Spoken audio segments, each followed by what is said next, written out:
Tudtad azt, hogy van arra lehetőséged, hogy csökkentsd a jelzálóghitelet kamatát? Szabó Anita vagyok, a te pénzügyi mentorod, és itt vagyok, hogy segítsek neked a lehető legjobb megoldásokat megtalálni.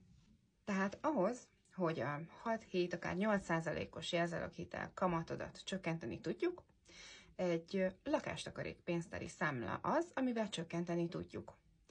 Ugyanis minden befizetésed után, mondjuk befizetsz 50 000 forintot, akkor kapsz utána 30% kamatbónuszt, ami régen ugye állami támogatás volt. Na de megfejelem azzal, hogy ezt még azzal is ki tudod egészíteni, hogy egy egészségpénztári megtakarítást is indítasz, és még amellé is tudsz ugye személyi jövedelemadót visszaigényelni.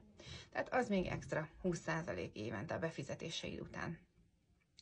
Ezeket, hogyha összeadjuk, akkor bőven tudod csökkenteni a hitelkamatodat és a visszafizetendő összeget. Hogyha érdekel, hogy egy 20 milliós kölcsönt, vagy akár egy 30 milliós kölcsönt hogyan tudunk lejjebb faragni kamatban és visszafizetendő összegben, akkor írj egy kommentet, és hozom a megoldást.